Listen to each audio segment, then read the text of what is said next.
those lines, where you just feel absolutely horrible when you have this kind of thing going on in your brain. And then you've got that norepinephrine cycle going round and round with the amygdala, and there's no way to get over it unless you recognize it. And typically the way they treat it is with some of the newer antidepressants, and you can't drink any alcohol because antidepressants don't work very good with alcohol. And people who have this, first thing they want to do is drink a bunch of alcohol to try and dull how awful they feel. But that just makes it worse. And they get on this downward spiral of, that you've got to be treated for this. And it often takes a long time to get over it. Okay? Endogenous depression is one of the common terms for it. Nasty, nasty. Chronically high glucocorticoid levels mess up the way that your neurons work, the way your synapses work, particularly in the amygdala and hippocampus. LTP is long-term potentiation, and what it means is that if you use the synapse a lot, it works better, okay? And so long-term potentiation is enhanced in the amygdala, so you do even a better job of experiencing stress than you did before, and if you've ever been under stress for very long, you may notice that your memory just starts to really get shot. And LTP in the hippocampus, on the other hand, goes the other direction and probably inhibits neurogenesis, which we'll be talking about tonight. So things get very messed up. And there's just a picture of how long-term potentiation works, and you don't have to know that, other than just that the more you use the synapse, the better it tends to work under normal circumstances. These are some common neurotoxins, botulinum toxin being maybe the most interesting, just because I'm fascinated by the fact that they use this actually as they use it in Botox. Yes, it's Botox. They have. I'm searching for a word that I'm not thinking of right now. But anyway, this is actually regarded as a weapon of mass destruction. But yet they use it in very small amounts. You can buy creams that have, or they can give little injections of it to make your face look better, and it relaxes facial muscles and that type of thing. And for cosmetic was the word I was looking for. The cosmetic applications of botulinum toxin, when in reality it's a weapon of mass destruction. How interesting. And Isn't it paralyzing? yeah, it's a neuromuscular blocker. And so it blocks the acetylcholine receptors at the myoneural junction and paralyzes you. So then you can't breathe, and you know what happens when you can't breathe. And so curare is a resin from a South American tree, and also certain types of frogs secreted on their skin, and the Native Americans in the Central American region tip their blow darts with it. It's also closely related to a drug that the anesthesiologist uses to paralyze you. It's a neuromuscular blocker. And some of these other, red tide is a nasty one. We actually get, people get all worried about toxins that are released by various organisms in the ocean around here. And that's why the crab season was cut off for a while. There was some kind of neurotoxin that they were finding very small amounts of in crab. I'd be dead now. I'd eaten so much crab if it was still there. But gotta get out there and have some while I'm catching it. Blocked sodium channels, that's not too cool. And some of these other ones, puffer fish, you've heard of all of those. So anyway, those are kind of fun to look at. You don't have to know any of those. So that was our first topic, was the autonomic nervous system. Now let's focus on some of the higher brain functions, integrative functions. And a good example of an integrative function is synthesizing an experience. And that's, that is a pretty sophisticated activity, isn't it? A uniquely human activity, and we all do it in our own unique way, don't we?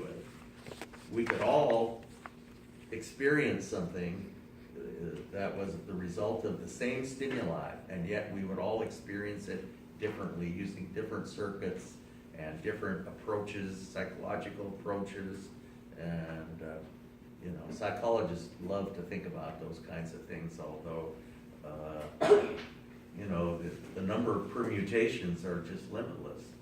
Okay, so information from the sensory cortex is synthesized into an experience. You can make the distinction between conscious experience, which is in the realm of psychology, which is, we've gone there a little bit in this part of the class, but not too much, and left it at that. Or you could talk about the conscious state, which is very much in our realm. It's a very much physiological sort of thing that psychologists are also interested in that. You've heard about self-conscious experience, impossible to measure, and we all accomplish it differently in our own unique way. It's what makes us unique, okay? Conscious state is easy to measure. You can merely measure the electrical activity of the cortex, okay, by hooking someone up to an electroencephalogram and measure the frequency of the electricity that's being sort of on a gross level, the electrical activity of the cerebral cortex, which is quite active electrically and can be measured. Seems like it's getting colder in here. Mm-hmm. Okay. Definitely. And so people who are into this have, depending on the frequency of the waves, have decided to make the distinction between alpha, beta, theta, and delta waves. And there's absolutely no system whatsoever to this nomenclature. It's about as unsystematic as it could be. If you know the Greek alphabet, it's alpha, beta, gamma, delta, and so certainly you don't see that adhered to here. Not only that, but the highest frequency is this one right here, which is beta waves. The second highest is alpha waves. The third highest is theta waves. And finally, a very slow one is delta waves. So, and if you flatline, you're dead. Brain dead anyway, okay? That's the criterion for brain You're dead done. versus a coma, okay? So alpha waves are very interesting. It's sort of an awake but inattentive state, daydreamy state. This is the state that people seek out when they practice meditation. It's quite good for your health. You can sort of zone out but not lose consciousness, okay?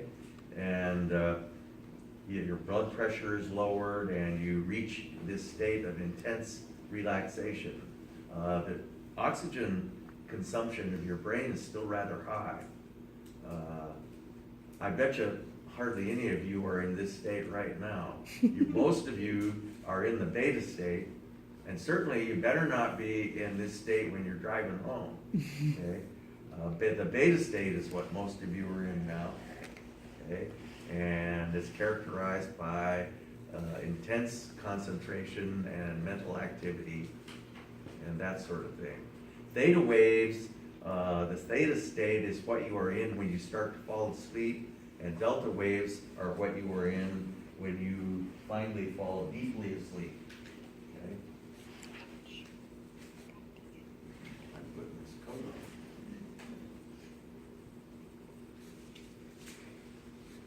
So I got this screwdriver in here in case you noticed, just so you know why.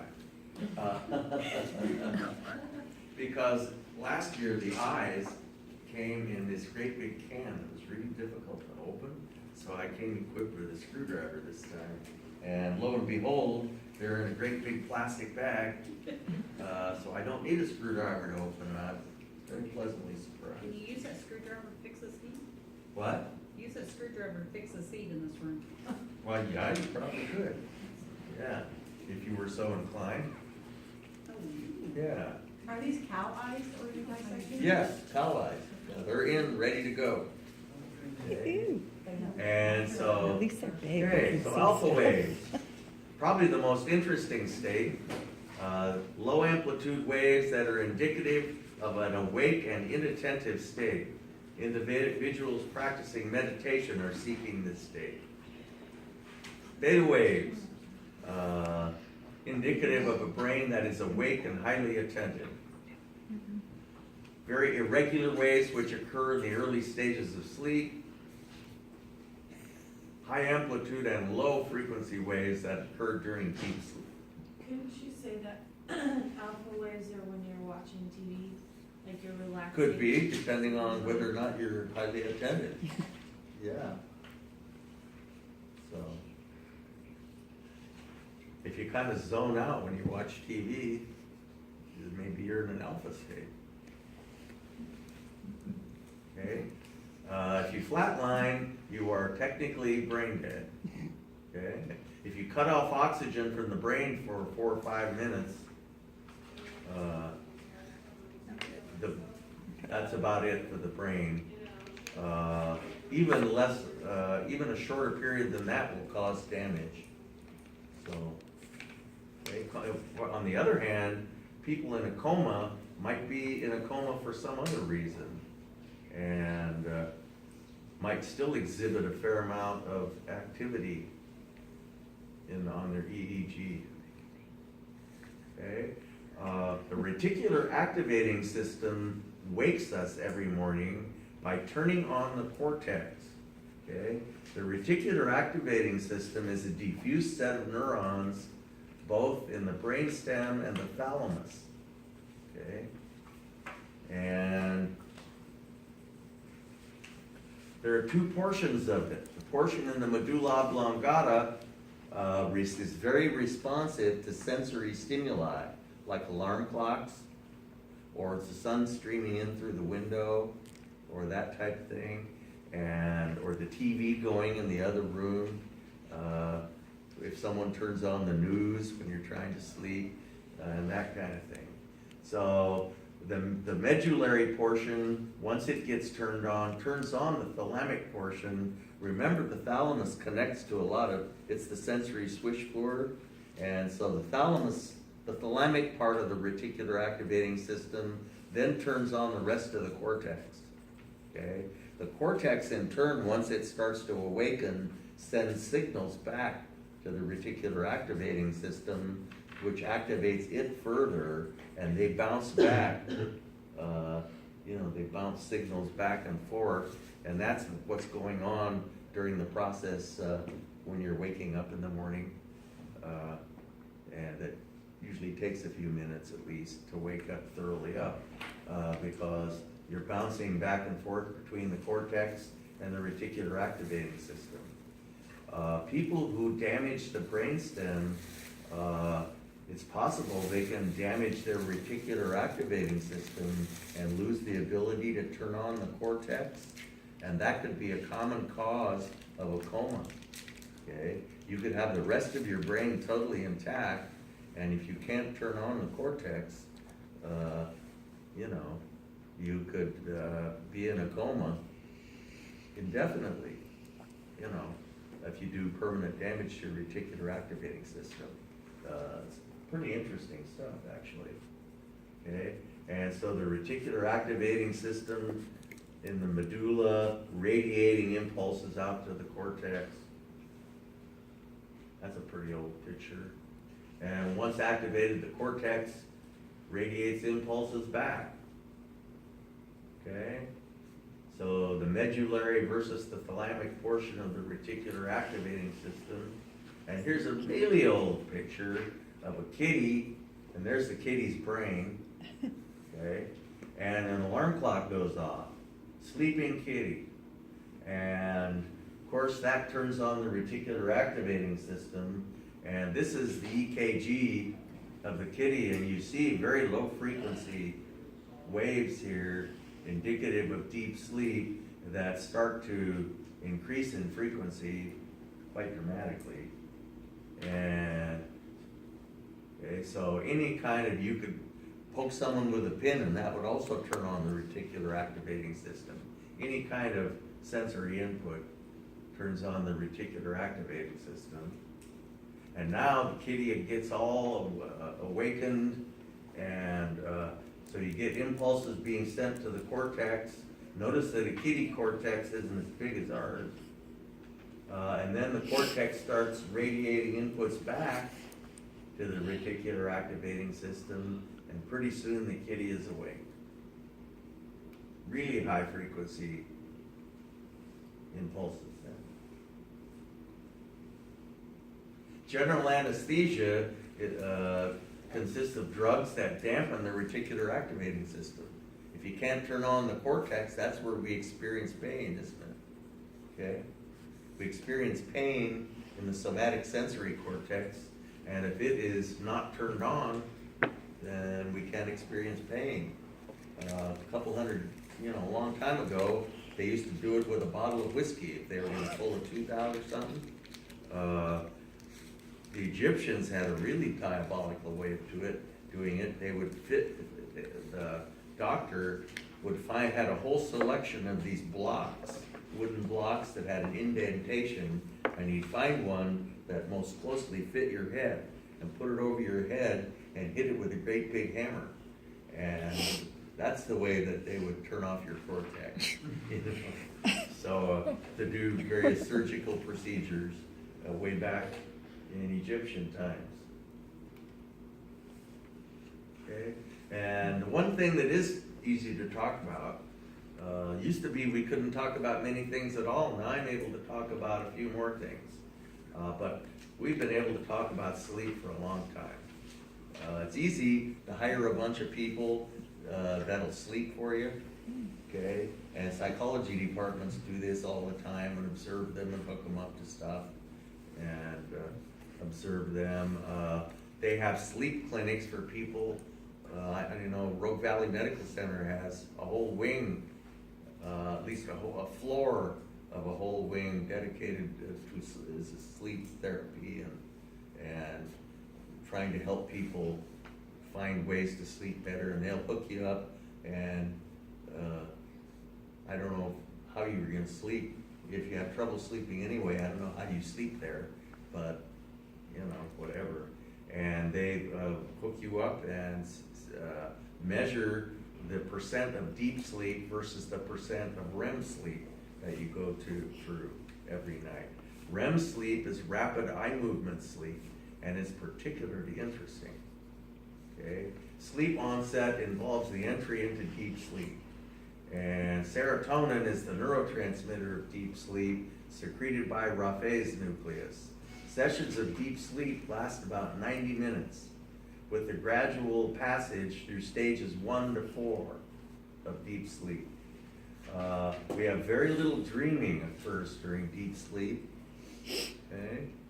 And then, interestingly, after you've been in deep sleep for about 90 minutes, you switch neurotransmitters and start coming out of it, and you emerge back up into rapid eye movement sleep, okay? And your locus ceruleus starts to secrete norepinephrine, and you rise up into a much more active form of sleep, although you're still definitely asleep. And the first session of REM sleep only lasts about 5 minutes. Skeletal muscles are paralyzed except for the rectus muscles around the eyes. And I'm sure you watch someone, particularly in the early morning, when we engage in a lot of REM sleep and their eyes are moving all over the place and they're probably having all kinds of dreams. Have you ever seen that? Someone whose eyes are moving when they're sleeping? Each succeeding session of REM sleep is longer than the preceding one. Most dreaming occurs during rapid eye movement sleep. The brain is consuming lots of oxygen, and there's lots of stuff going on in the brain of a person who is engaging in REM sleep. Yet it seems to be the most therapeutic form of sleep in terms of feeling good when you wake up. Okay? REM sleep is often referred to as restorative sleep, at least by sleep therapists. A small additional amount of this sleep in the morning, if you could sleep that extra, you wake up at 6 or whatever and lay there and think, oh, you'll never go back to sleep. But then you fall back asleep for a half hour and you wake up half hour later feeling like $1,000,000 just because you got that extra half hour of REM sleep. Because most of what you get in the early morning is REM sleep. And it's particularly desirable in terms of that refreshed feeling one gets from REM sleep.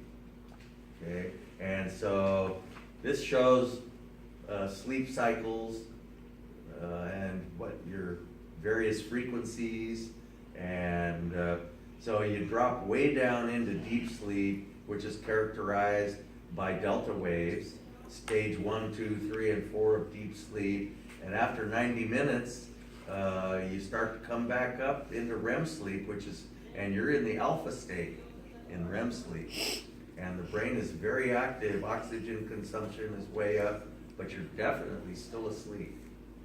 Okay? Lots of dreaming, lots of things going on. You switched completely over to another neurotransmitter, which is norepinephrine.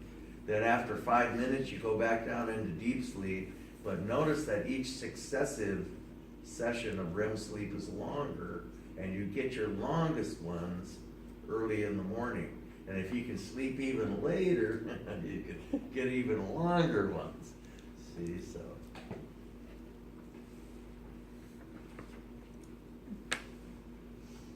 so benzodiazepines actually enhance REM sleep, which hardly any drugs do. Alcohol, barbiturates, and other sedatives, you may be unconscious, but you're not getting really valuable sleep, particularly. It used to be that they would routinely give barbiturates as sleep aids, which is pretty hardcore, Schedule 3 drugs, pretty hardcore. You wake up with a drug hangover, and really quite analogous to what alcohol does to the brain. You're unconscious, but and you probably don't get any REM sleep at all under the influence of drugs like that.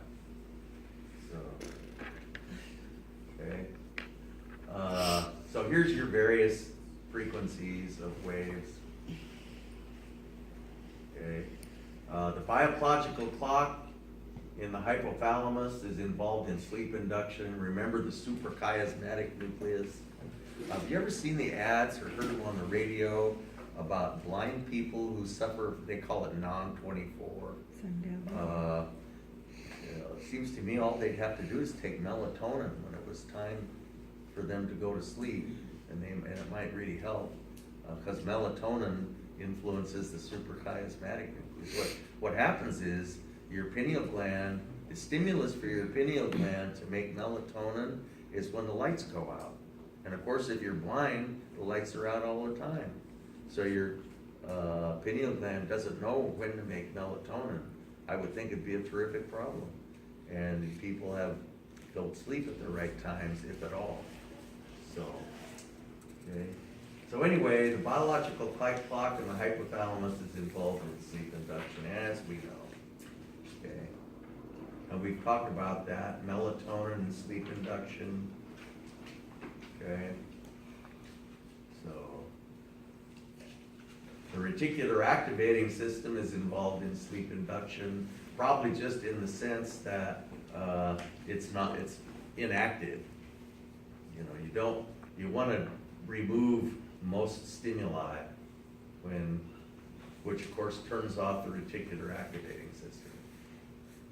But let me tell you, maybe no area has been researched as much by pharmaceutical firms as sleep, with relatively little success, actually. So, boy, if they could ever find the magic sleep med that was a generic across-the-counter drug, that would be valuable to them, okay? Our requirement, so our current theory contends that during deep sleep, we repair damage which has been done by free radicals, okay? And remember, neurons' action potentials travel along membranes, okay, the cell membranes, and free radicals are highly destructive molecules that are produced by carbohydrate metabolism, basically, that goes on in the mitochondria, produces free radicals, which ostensibly damage the neuronal membranes. And so if you shut the neuron off, then it can be repaired, and there are enzymes that repair it every night when it's inactive, when it's not doing action potentials, and when it's not making free radicals, okay? Because it's sleeping. Our requirements for REM sleep probably involve serotonin receptors. Okay, and during deep sleep, we can we have a very low state of activity. Brain waves are very low frequency, and we can repair neuronal membranes. We switch neurotransmitters from serotonin receptors so that we're not using our serotonin receptors. And the theory about why REM sleep makes you feel so good is because you have time to repair your serotonin receptors because they're not being used, okay? And sorry I'm not facing you guys over here. But anyway, yeah, you have, because you switch over from serotonin to norepinephrine, and serotonin is our mood elevating neurotransmitter. But if your serotonin receptors are fried, serotonin doesn't work its mood elevating magic as well during the daytime. And so while you're switching over to REM sleep, you switch to another neurotransmitter so that you can repair your serotonin receptors, okay? And so that's the theory, and it makes sense to me, okay? They've actually elucidated the fact that mammals need sleep more than they need food. And they've found that if you really truly deprive an animal from sleep, it'll die sooner from sleep deprivation than it will from food deprivation. So, I should say that people, as they get older, I don't know if I have this on here or not, people as they get older don't get as much REM sleep. And people who don't get as much REM sleep tend to get neurotic and grumpy during the daytime because their serotonin receptors probably aren't working as well. And this is is one reason why it's good to give babies that are sleeping, good to give them stimuli even when they're sleeping, because their brains are still exhibit a high amount of activity because they're way up in the alpha state while they're sleeping. And babies sleep a lot, but they can still get a lot of stimuli, which helps their developing nervous system. And you're born with a certain amount of neurons, many more than you wind up actually using. Babies are, but the more they use, the more they'll keep. So the more stimuli that babies get, the more of those neurons they will put to use and retain over the long term. So, What kind of stimuli should we pardon? use? All of it.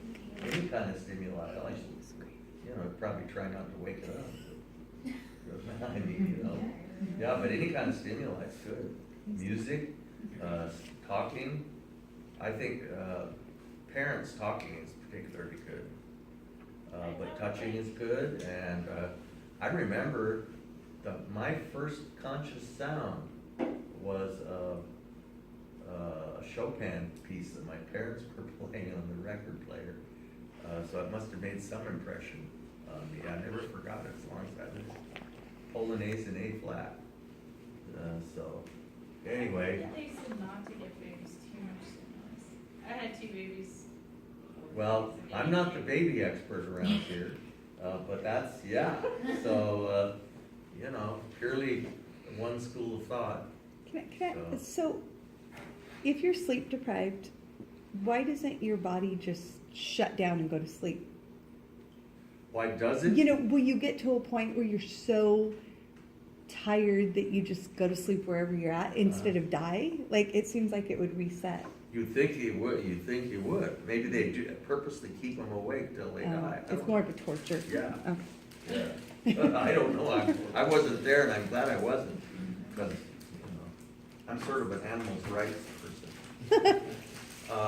So in the awake state, we're doing all kinds of action potentials, and we are producing all kinds of energy, which produces free radicals, which damage cell membranes, and of course those membranes are what carry action potentials. So that's the main reason the rest of your body theoretically doesn't need sleep that much. It's your brain, okay, that needs to sleep. And so, okay, in deep sleep, we repair the membranes with enzymes that are secreted during this period, okay? And we repair those membranes down there. So I suppose in the previous picture, they were shown as PSC, they're all torn up and everything there. And now we repair them, but during REM sleep, serotonin receptors are allowed to rest so they can be repaired and function more normally during the awake state because serotonin is our primary mood elevating neurotransmitter. Okay. Patients who are robbed of REM sleep don't feel fully rested and often exhibit neurotic behavior. Newborns spend much of their time engaged in REM sleep, while the elderly characteristically get less and less REM sleep. A minimum of 25% is what they look for. Okay? And there's our sleep cycle picture again. Okay? Many sleep therapists call REM sleep restorative sleep. Seems to confer a unique feeling of refreshment on those lucky enough to obtain a sufficient amount. The amount we obtain seems to diminish with age. Alcohol and most drugs rob us of REM sleep, although benzodiazepines actually facilitate REM sleep. Okay. Characterized